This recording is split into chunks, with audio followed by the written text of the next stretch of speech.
Good evening सभी को। नमस्कार। जैसा कि हमने सब कल आपको बताया था कि हम एग्रीकल्चर की रोज एक नई सीरीज लाएंगे, तो उसी क्रम में हम आज एग्रीकल्चर की सेकंड सीरीज लाए हैं। कल हमने एग्रीकल्चर के वर्ड के बारे में बात की थी कि एग्रीकल्चर वर्ड किस भाषा का है। आज हम एग्रीकल्चर की हिस्ट्री के बारे में बात करेंगे। तो एग्रीकल्चर की हिस्ट्री देखो, एक या दो दिन पुरानी हिस्ट्री नहीं है। एग्रीकल्चर काफी लंबे समय से इस धरती पर बना हुआ है। आज हम एग्रीकल्चर की शुरुआत से लेकर और अब तक क्या स्थिति है इसके बारे में अध्ययन करेंगे। तो देखिएगा, सबसे पहले हम कृषि का इतिहास पढ़ते हैं। उससे पहले हम ये समझते हैं कि हमारे एक वर्ड बार बार आएगा बीसी। बीसी का अर्थ होता है बिफोर क्राइस्ट। तो समझने का प्रयास कीजिएगा बीसी क्या होता है। देखो, मैं आपको इधर समझाना चाहूंगा। बीसी का अर्थ होता है बिफोर क्राइस्ट, ईसा पूर्व इसे हिंदी में कहा जाता है। ये आपका जो वर्तमान ग्रेगोरियन कैलेंडर है, जो अभी वर्तमान कैलेंडर को आप जिसे फॉलो करते हो, ये ग्रेगोरियन कैलेंडर है और ये इसी सन पर चलता है।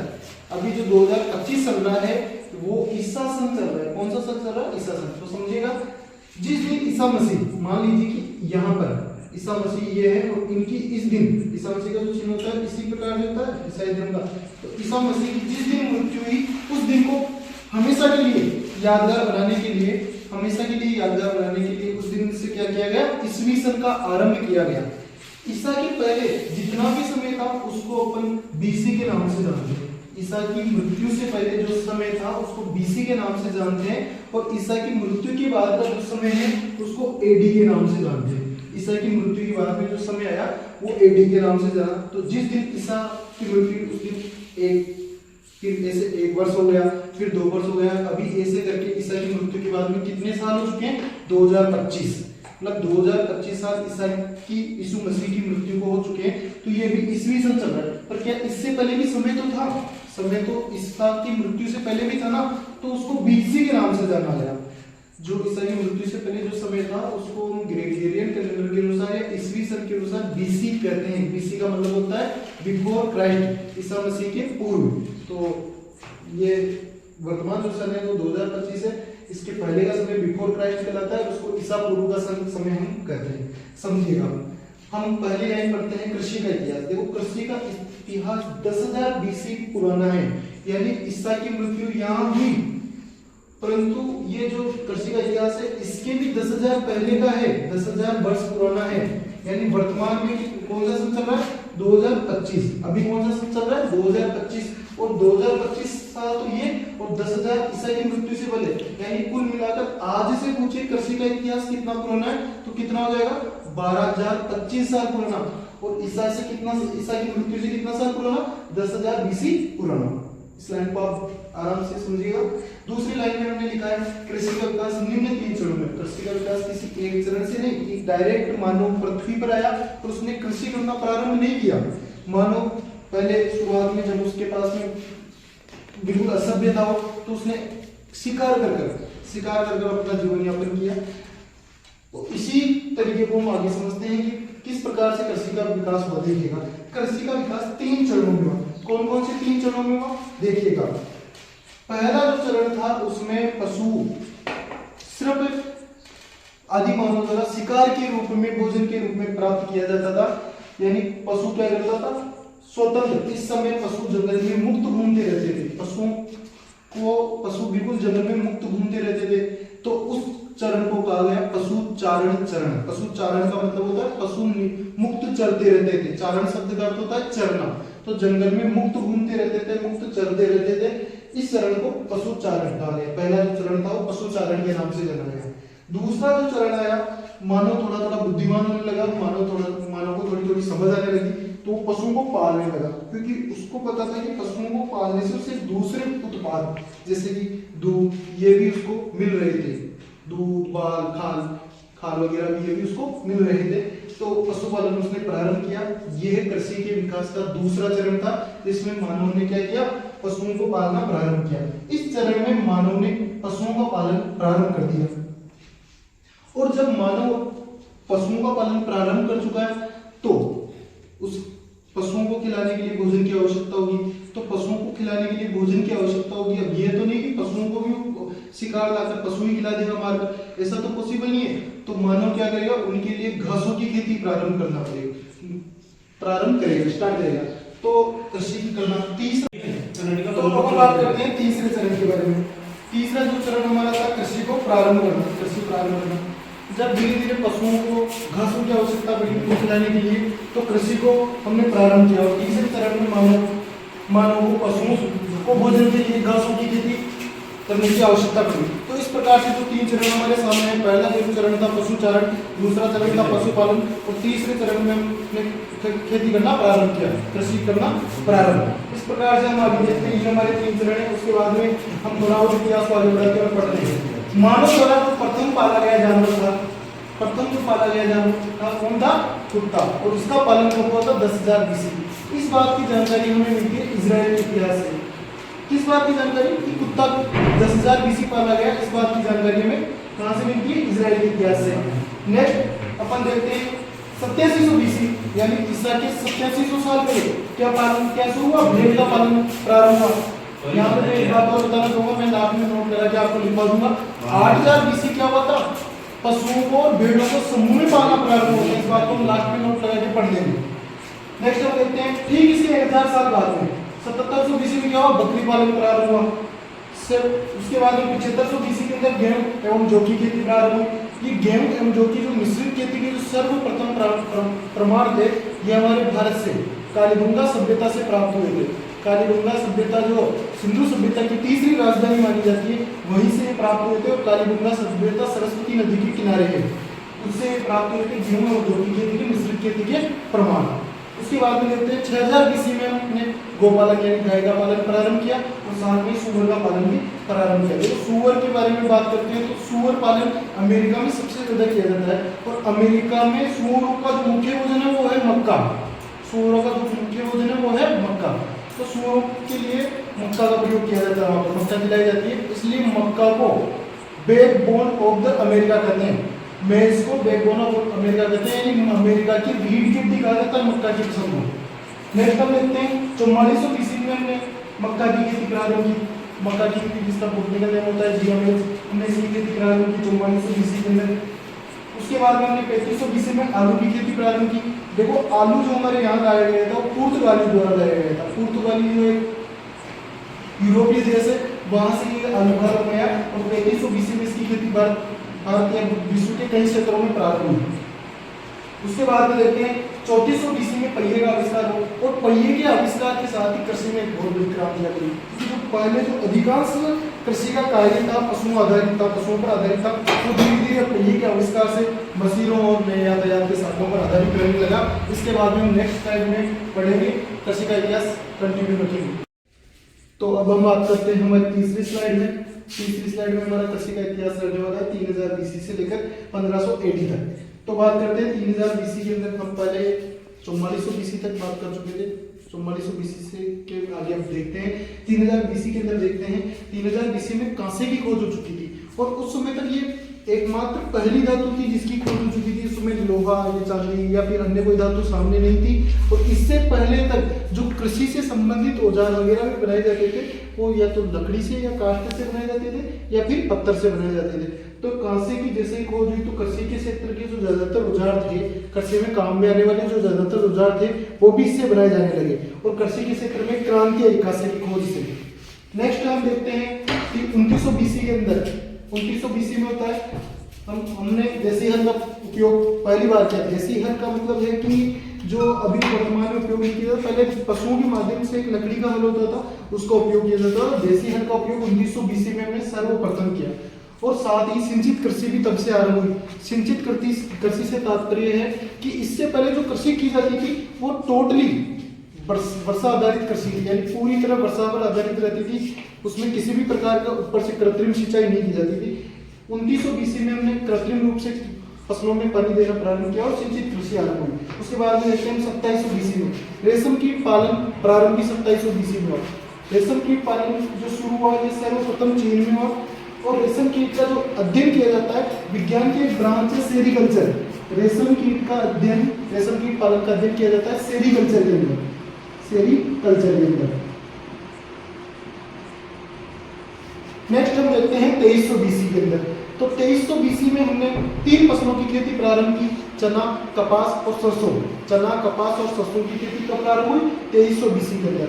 अब हम 2200 2300 यहाँ पर हमने दो सन इसलिए लिए हैं 2200 और 2300, क्योंकि कुछ किताबों में इनके बारे में 2200 के लिए कहा जाता है, कुछ किताबों में 2300 में कहा जाता है। तो अधिकांश किताबों में ये दोनों के ही बीच की बात है। तो 2200 2300 बीसी के अंदर भैंस पालन प्रारंभ हुआ। देखो वास्तव में जो भैंस पालन प्रारंभ हुआ था वो 2200 बीसी के अंत में प्रारंभ हुआ था और 2300 बीसी की शुरुआत में प्रारंभ हुआ था। तो ये ध्यान रखिएगा, 2200 और 2300 दोनों में लिखा जाता है इनको। 2200 2300 बीसी के अंदर भैंस पालन प्रारंभ हुआ, साथ ही मुर्गी पालन भी शुरू हुआ और हाथी पालन भी शुरू हुआ। हाथी पालन से जैसे कि जो भारी सामान होता था कृषि के क्षेत्र में, उसको लाने ले जाने में सहायता प्रदान हुई और कृषि के क्षेत्र में एक नई क्रांति है। देखो जितने भी यहाँ पर हम पढ़ रहे हैं उनका डायरेक्ट इनडायरेक्ट रूप से कृषि से कोई ना कोई संबंध है, तभी हम यहाँ पर पढ़ रहे हैं। नेक्स्ट हम देखते हैं 2200 2300 के बाद में 2200 बीसी में धान की खेती हमारे ओराइजा से तय हुआ। धान की खेती प्रारंभ होती है 2200 बीसी के अंदर और उसके बाद में 1800 बीसी के अंदर रागी की खेती शुरू होती है। देखो रागी का नाम, रागी हमारे अनाज में आता है और इसको मोटे अनाजों की रानी भी कहा जाता है। रागी को मोटे अनाजों की रानी भी कहा जाता है और रागी का जो बॉटनिकल नेम होता है एल्यूसिना कोराकेना। तो ये भी ध्यान रखिएगा, रागी का बॉटनिकल जो नेम होता है वो होता है एल्यूसिना कोराकेना। एल्यूसिना कोराकेना, इसको मोटे अनाजों की रानी कहा जाता है रागी में। नेक्स्ट हम देखते हैं 1700 बीसी के अंदर घोड़ा पालन प्रारंभ हुआ। एवियंस, घोड़े को कहते हैं एवियंस घोड़े का पालन प्रारंभ हुआ 1700 बीसी के अंदर। 1500 बीसी के अंदर गन्ने की खेती प्रारंभ हुई। हमारे सेकेरम ऑफिसियम जिसका बोलने का होता है, गन्ने की खेती प्रारंभ हुई और साथ ही कुएं से सिंचाई भी शुरू कब से प्रारंभ हुई? हमारे 1500 बीसी के अंदर। 1400 बीसी के अंदर जिस प्रकार से हमारे पास में यहाँ पे 3000 बीसी में कांसे की खोज हुई थी, तो 1400 बीसी में लोहे की खोज हुई। लोहा कांसे के बाद में खोजा गया और 1400 बीसी में खोजा गया और भी अब आसान हो गया। कृषि के जो औजार थे वो लोहे से बनाए जाने लगे और कृषि के क्षेत्र में एक नई क्रांति का आरंभ हुआ। नेक्स्ट हम देखते हैं 1500 एडी। अब आ चुके हैं बीसी छोड़कर एडी में, यानी ईसा पूर्व के नहीं, अब ईसा के बाद के समय की बात करेंगे। 1500 एडी वर्तमान में 2025 एडी चल रहा है। 1500 एडी में मौसमी व अनार की खेती प्रारंभ हुई। 1500 एडी में मौसमी व अनार की खेती। तो अब हम बात करते हैं कृषि का आगे इतिहास, देखते हैं क्या होता है। हमने 1500 एडी तक जो कृषि का इतिहास था वो देख लिया था। अब हम देखते हैं 1600-1700 एडी के अंदर बहुत सारी फसलों की जो खेती थी वो प्रारंभ हुई। उनमें से कुछ फसलों के मैंने नाम लिखे हुए हैं। अधिकतर यही फसलें थी, आलू, पपीता, अमरूद, तंबाकू, रबर, मूंगफली, कपास। हालांकि कपास की खेती हमने ऊपर भी देख ली थी, परंतु व्यवस्थित रूप से जो कपास की खेती को करना प्रारंभ हुआ वो 1600-1700 एडी से प्रारंभ हुआ। शकरकंद, मिर्च, टमाटर, इन सबकी खेती कब से प्रारंभ हुई? 1600-1700 एडी से, या इसको अपन 16वीं-17वीं शताब्दी भी कह सकते हैं। तो क्वेश्चन ऐसे भी आ सकता है कि 16वीं-17वीं शताब्दी में किन फसलों की खेती प्रारंभ हुई? तो इन फसलें, जो फसलें यहाँ पर लिखी हुई है, इन फसलों की खेती प्रारंभ हुई। उसके बाद में हम देखते हैं 1845 के अंदर कृषि के क्षेत्र में एक बहुत बड़ी घटना घटित हुई। वो घटना थी आयरलैंड में अकाल पड़ा। आयरलैंड में एक बहुत बड़ा अकाल पड़ा।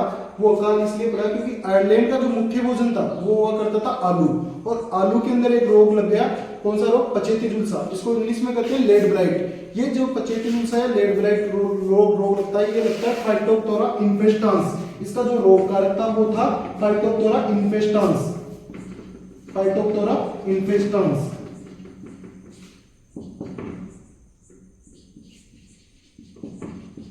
फाइटोप्थोरा इन्फेस्टांस, इसके कारण ही रोग लगा और इससे पूरी की पूरी आलू की जो उनकी फसल थी वो नष्ट हो गई। इसके कारण इस देश के अंदर ये अकाल पड़ा 1845 के अंदर। उसके बाद में हम देखते हैं 1892 के अंदर पहला व्यवहारिक जो गैसोलीन संचालित ट्रैक्टर था, यानी पहला ट्रैक्टर बनाया गया जो किससे चलता था? गैसोलीन एक प्रकार का ये भी ईंधन होता है, जैसे हमारा पेट्रोल होता है, एलपीजी होता है या सीएनजी होता है, उसके जैसे गैसोलीन भी एक प्रकार का ईंधन होता है। गैसोलीन को, पेट्रोल को वाष्प में बदलकर तैयार किया जाता है। इसमें वाष्प की मात्रा ज्यादा होती है, लिक्विड की मात्रा कम होती है। तो गैसोलीन पेट्रोल को वाष्प में बदलकर तैयार किया एक ईंधन होता है। उसके बाद हम देखते हैं 1900 के अंदर जब लोग कृषि के बारे में पूरी तरह अवगत हो चुके थे, यहाँ तक लोग कृषि करना अच्छे से सीख गए थे, तो जो एक्स्ट्रा उनके पास जो कृषि से प्राप्त जो उत्पाद होता था उसको वो मार्केट में बेचने के लिए निकले।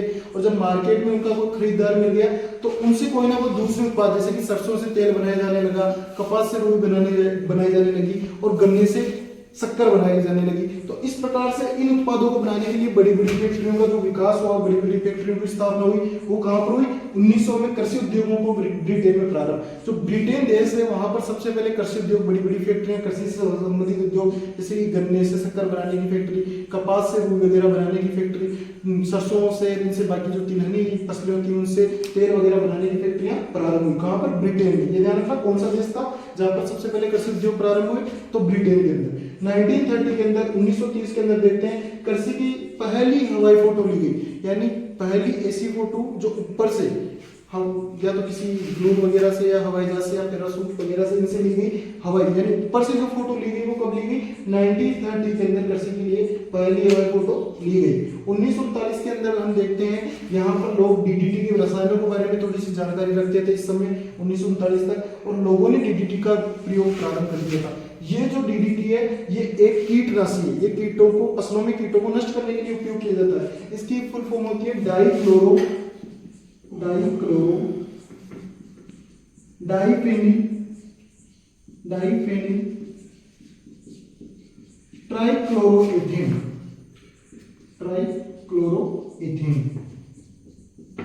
ट्राइक्लोरोएथेन। इसकी फुल फॉर्म होती है, इसकी डीडीटी की फुल फॉर्म डाइफेनिल ट्राइक्लोरोएथेन। ये एक कीटनाशी जो वर्तमान में तो भारत सरकार द्वारा बैन कर दिया गया है। इसका रीजन ये रहा है क्योंकि डीडीटी फसलों में से कीटों को तो नष्ट करता ही था, परंतु इसकी कुछ मात्रा जो फसलों में आ जाती थी वो मानव स्वास्थ्य को बहुत गहरा प्रभाव पहुंचाती है, जो गहरा नुकसान पहुंचाती थी। इस कारण भारत सरकार द्वारा इसको वर्तमान में प्रतिबंधित कर दिया गया है। आगे हम जब कीटनाशकों के बारे में पढ़ेंगे तब इसके बारे में डिटेल से चर्चा करेंगे। अब देखते हैं 1942 के अंदर एग्रीकल्चर में एक और बड़ी घटना हुई जो एक विश्व की सबसे बड़ी घटना मानी जा सकती है। मेक्सिको में हरित क्रांति, ग्रीन रिवॉल्यूशन आया। सबसे पहले जो मेक्सिको में ग्रीन रिवॉल्यूशन आया वो कब आया? 1942 के अंदर। हालांकि भारत में हरित क्रांति को आने में जो समय लगा था वो 1967 के अंदर भारत में हरित क्रांति आई थी। और भारत में इसके जो जनक थे डॉक्टर एमएस स्वामीनाथन थे, जिनका हाल ही में निधन हुआ है 2023 के अंदर। परंतु विश्व के अंदर यानी मेक्सिको में या विश्व में जो सबसे पहले हरित क्रांति है तो वहां पर इसके जनक कौन थे? डॉक्टर एनी बोरलॉग या नॉर्मन ई बोरलॉग। इसके जो जनक थे वो कौन थे? Doctor any Borlaug, doctor Norman E Borlaug. तो ये हरित क्रांति के विश्व में जनक थे। ये सबसे पहले किस देश में है हरित क्रांति? मेक्सिको में। कब आई? 1942 के अंदर। भारत में आई 1967 के अंदर, और भारत में इसके जनक हुआ करते थे डॉक्टर एम एस स्वामीनाथन। ये बात हम आगे पढ़ेंगे जब भारतीय कृषि का इतिहास पढ़ेंगे तब। नेक्स्ट हम देखते हैं 1972 में लोग जब रसायनों से अवगत होने लगे, इनसे रसायनों से होने वाले नुकसानों के बारे में जागरूकता आने लगी, तो लोगों ने यहाँ पर कार्बनिक खेती, एक कह सकते हैं कि जैविक खेती, या हम इसको इस प्रकार से समझ सकते हैं कि बिना रसायनों की खेती, बिना उर्वरकों, बिना कीटनाशकों की खेती की तरफ लोग अपना रुख करने लगे। और जो सबसे पहले लोगों ने 1972 में कार्बनिक खेती या जैविक खेती का प्रारंभ किया। अब हम 1 मिनट के लिए बोर्ड से हट रहे हैं, आप एक बार बोर्ड का स्क्रीनशॉट ले सकते हैं, आप पूरी स्लाइड का 1 मिनट बाद बदल